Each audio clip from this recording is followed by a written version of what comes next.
Assalamualaikum to all my beautiful students. So welcome back to your own platform of Journey to MBBS. तो आज के topic में हम digestive disorders को discuss करेंगे।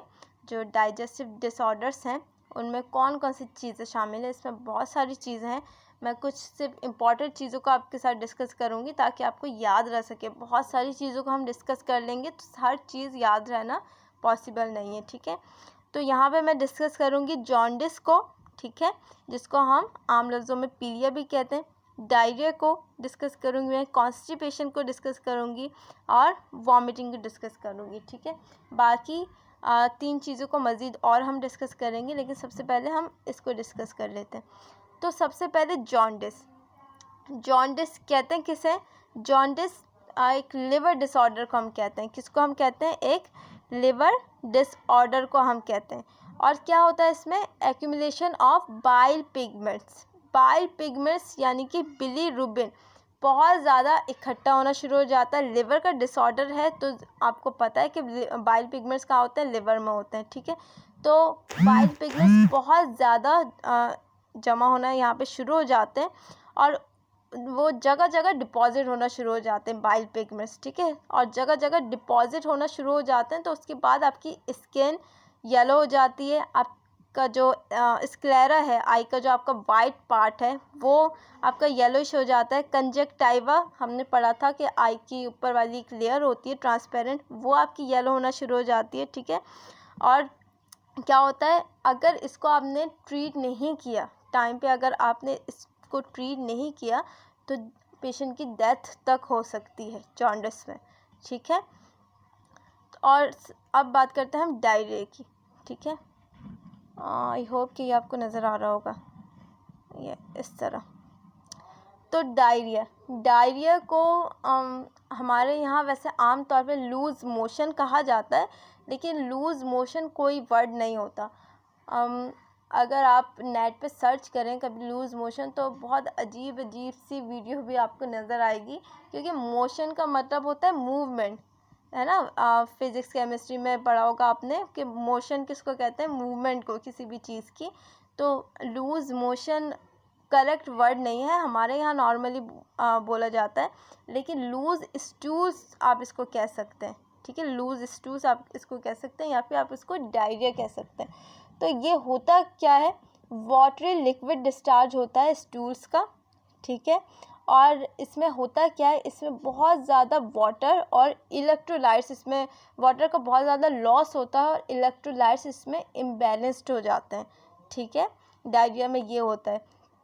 तो डायरिया में आपको पता है कि ORS लेने को कहा जाता है, लेकिन आप ये बता सकते हैं कि ORS ही लेने को क्यों कहा जाता है डायरिया में, और ORS बनता किस तरह से? यूजुअली तो ORS किस तरह से बनता है आप सबको ही पता होगा कि बिल्कुल इक्वल क्वांटिटी में उसमें शुगर की अमाउंट और सॉल्ट के अमाउंट को डाला जाता है, ठीक है, बिल्कुल इक्वल। लेकिन शुगर और सॉल्ट इन दोनों को ही क्यों डाला जाता है? सिर्फ शुगर ही क्यों नहीं, या सिर्फ सॉल्ट ही क्यों नहीं, है ना। तो इसके पीछे रीज़न ये है कि ये चीज़ हम पहले डिस्कस कर चुके हैं। ग्लूकोज का जब हम एब्जॉर्प्शन पढ़ रहे थे तब हमने देखा था कि उसको एक्टिवली ट्रांसपोर्ट करने वाला जो एक प्रोटीन था, कैरियर प्रोटीन, और उस प्रोटीन में हमने देखा था कि सिर्फ 2 ही सीड्स होते हैं उसके पास। उस प्रोटीन में हमने देखा था कि सिर्फ 2 ही सीड्स होते हैं उसके पास, एक ग्लूकोज के लिए और दूसरा सोडियम के लिए। वो ना ही अकेला ग्लूकोज को बिठा के उसको पार कराएगा और ना ही वो अकेला सोडियम को बिठा के उसको पार कराएगा, ठीक है। अब समझ आया कि ORS में ORS में शुगर और सॉल्ट दोनों की इक्वल क्वांटिटी को यूज़ क्यों किया जाता है? क्योंकि ये दोनों एक साथ ही इन दोनों का एब्जॉर्प्शन होगा, अकेले किसी का भी एब्जॉर्प्शन नहीं होगा। क्योंकि आपको याद है कि उस कैरियर प्रोटीन में सिर्फ 2 ही सीड्स थे और दोनों सीड्स फिक्स्ड हैं, एक ग्लूकोज के लिए एक सोडियम के लिए। ये नहीं कि दोनों सीड में ही ग्लूकोज बैठ जाए या दोनों सीड में ही सोडियम बैठ जाए, ठीक है। तो इसलिए इन दोनों का मिक्सचर बिल्कुल साथ इक्वली बनाया जाता है, क्योंकि ये दोनों एक साथ ही एब्जॉर्ब होते हैं, ठीक है, ग्लूकोज और सोडियम, ठीक है। इसलिए ORS के अंदर ग्लूकोज और सोडियम की बिल्कुल इक्वल क्वांटिटी होती है और वो इलेक्ट्रोलाइट्स को बैलेंस करता है आपके बॉडी में, ठीक है। अब हम बात करते हैं कॉन्स्टिपेशन की। ठीक, कॉन्स्टिपेशन किसे कहते हैं? कॉन्स्टिपेशन में होता है क्या है, हार्ड स्टूल्स होते हैं, ठीक है। पास आउट उनको करना बहुत ज़्यादा डिफ़िकल्ट होता है, ठीक। और क्या होता है इसमें, इर्रेगुलर बाउल मूवमेंट होती है इसमें। अच्छा, कॉन्स्टिपेशन में होता ये है कि जो आपका लार्ज इंटेस्टाइन का जो पार्ट होता है, कोलोन, जो लॉन्गेस्ट पार्ट है लार्ज इंटेस्टाइन का, उसके अंदर वाटर की एब्जॉर्प्शन बहुत ज़्यादा हो जाती है, ठीक है। उसके अंदर वाटर की एब्जॉर्प्शन बहुत ज़्यादा हो जाती है, जिसकी वजह से ये कॉन्स्टिपेशन होता है, ठीक है। और डायरिया में ये होता है कि वाटर की एब्जॉर्प्शन बिल्कुल नहीं हो रही होती है, इस वजह से जो स्टूल होता है वो लिक्विड डिस्चार्ज हो रहा होता है आपका, ठीक है, स्टूल। और यहाँ पे कॉन्स्टिपेशन में क्या होता है, बहुत ज़्यादा एब्जॉर्प्शन हो जाती है वाटर की, ठीक है।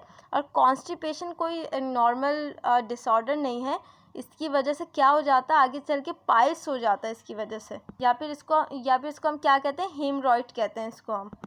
तो पाइल्स में होता ये है कि बहुत ज़्यादा कॉन्स्टिपेशन की वजह से, हार्ड स्टूल पास आउट करने की वजह से आपका जो एनल कैनाल होता है, वहाँ पे जो वेंस होती है, उस वेंस की इनलार्जमेंट हो जाती है, ठीक है।